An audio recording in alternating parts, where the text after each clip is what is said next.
This is from Argentina's latest zombie film release, 1978. The story is set in 1978 during Argentina's military dictatorship, a time when the country was hosting the FIFA World Cup, but simultaneously experiencing internal turmoil. This period in Argentina is known as the Dirty War, a brutal campaign of state terrorism where the military junta targeted protesters and dissidents to consolidate power. The victims included striking students, workers, and intellectuals. While these groups posed little direct threat to the regime, the primary goal was to extract information about hidden armed opposition groups to eliminate them completely. To achieve this, the ruthless junta established countless secret interrogation centers across the nation. They abducted people at night, secretly subjecting them to inhumane torture during interrogation, with some even suffering fatal abuse. Inside one such center, several protesting university students and members of an underground organization are imprisoned. Interrogator Miguel is questioning a man, trying to extract the whereabouts of other group members. Miguel generally avoids torture, hoping the man will talk voluntarily without physical suffering. However, the lead interrogator, Moro, and others lack such patience. They take pleasure in tormenting prisoners and immediately resort to brutal tools and methods, which are harsh but effective. Soon the man breaks under the pain and reveals his comrade's hideout. After leading them to the location, the used man is executed with a single gunshot. The group then raids the underground organization's base, capturing the remaining members, a man, 2 women, and a pregnant woman. The capture proceeds smoothly, condemning them to face cruel torture. Unbeknownst to the interrogators returning to base, a nightmare is about to descend upon them. At that moment, Moro and Carancho are intently watching the World Cup, while a female student with bound hands is forced to serve them. As the student pours them drinks, the Argentine team scores a goal. Seizing the moment while the two celebrate, the student secretly pockets the keys from the table. She takes the keys back to the cell and discusses escaping that very night with the other 2 students. Meanwhile, Moro and the others begin interrogating the captured underground members separately. The gentler Miguel is assigned the pregnant woman, the sadistic Moro takes the man, and Carancho handles the 2 women. During his interrogation, Carancho spews vulgarities while violently choking them. Miguel's session is far more subdued. Facing the pregnant woman, he shows reluctance, untying her and even calling for a doctor. However, while examining her, the doctor discovers a strange scar on her arm and realizes her water is about to break, meaning the baby will likely be born that night. Miguel asks the doctor to stay and assist with the delivery, but the doctor flatly refuses, stating it's not his job, especially for a prisoner. Having said that, the doctor leaves the room. The man in Moro's hands fares far worse. Moro wastes no time applying torture devices. Despite pulling out the man's teeth and using electric shocks, Moro extracts no information. Just as Moro continues the electrocution, the lights in the room begin to flicker, and eerie sounds echo from the speakers. Suddenly, the entire interrogation center plunges into complete darkness, instantly shrouded in an ominous, terrifying atmosphere. Elsewhere, the greedy Alcina is sorting items confiscated from the captives. Among wallets, watches, and valuables lies an ancient-looking book, its symbols identical to the scar on the pregnant woman's arm. Alcina curiously opens the ancient book, and its contents are horrifying. Simultaneously, a guard discovers with terror that Moro, interrogating the male prisoner, has suddenly become vacant-eyed, as if possessed. Moro! Even more horrifying, vine-like veins erupt on the male prisoner's back. He slowly rises from the chair, turns, and stares fixedly at the guard, his face contorting grotesquely. Meanwhile, the 3 students have escaped their cell during the blackout, but as they prepare to flee, they run straight into patrolling guards. They quickly hide nearby. Luckily, the guards don't spot them, and instead enter Carancho's interrogation room. The sight that greets the guard inside leaves him utterly petrified. The 2 female captives have transformed into zombie-like creatures. Carancho has become their meal, and even the guard cannot escape, collapsing weak-legged to the floor where he too becomes food for the zombies.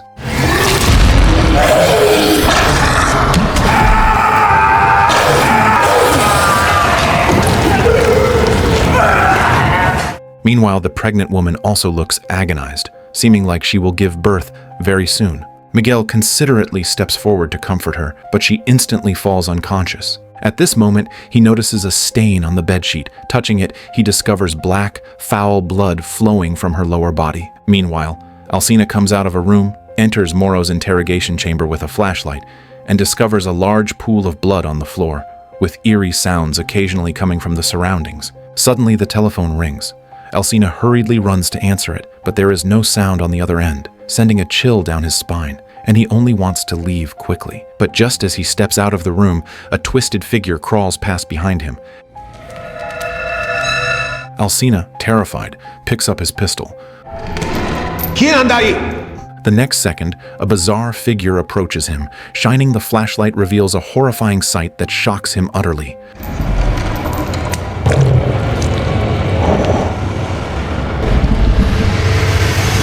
The frightened Alcina tries to fire, but finds the gun has no bullets. When he looks ahead again, several zombies have surrounded him. As the lead zombie issues a command, Alcina is instantly overwhelmed by countless zombies.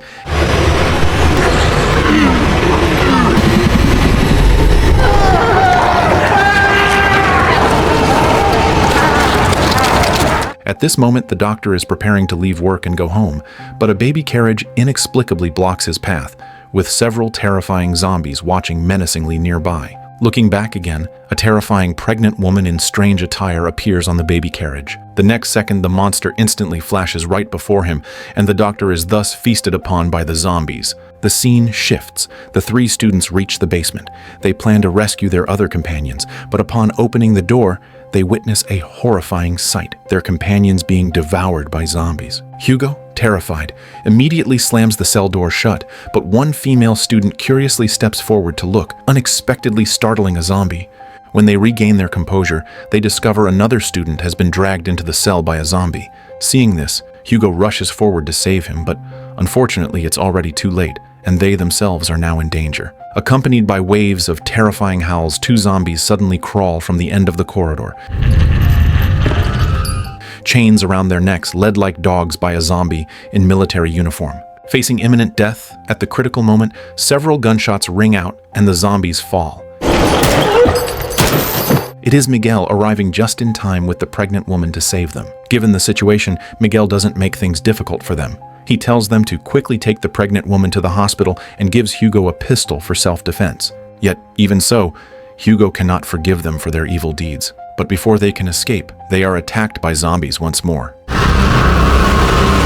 Meanwhile, Miguel, holding a pistol, continues exploring everywhere, wanting to figure out what exactly is happening. Suddenly, he hears noises from the bathroom. Lifting a blood-stained curtain, he discovers a guard being feasted upon by zombies.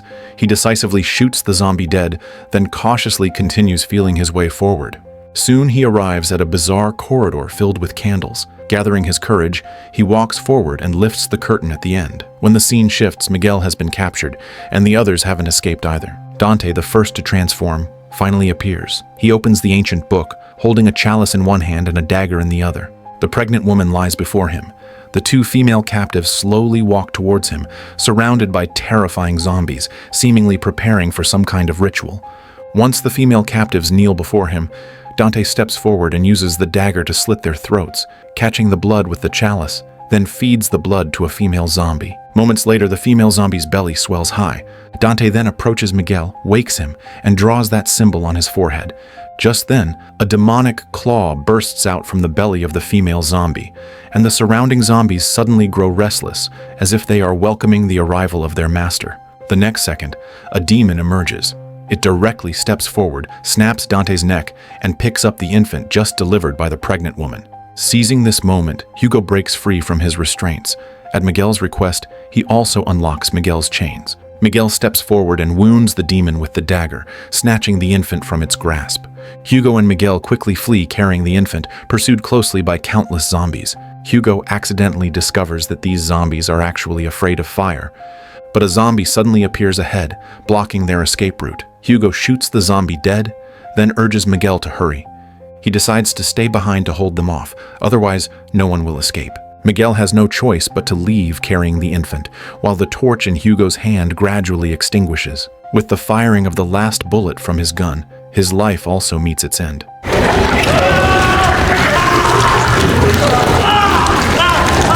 Under Hugo's cover, Miguel finally escapes this terrifying hell with the infant. This concludes the entire story of 1978. While the content might be confusing, it's clear that this underground group were actually cult members who deliberately got captured to summon a demon to punish the evil men. The director seems to use this to critique Argentina's dark chapter of history. The demon is certainly terrifying, but ultimately fictional. What is truly terrifying are those in power who can act with impunity. While the film's plot isn't particularly strong, even somewhat tedious, the visuals are sufficiently explosive, and the intensity and graphic nature are substantial. Those who simply enjoy raw stimulation might find it worth watching. Alright, that's the end of this video. Thank you to all the fans for watching. We'll see you next time.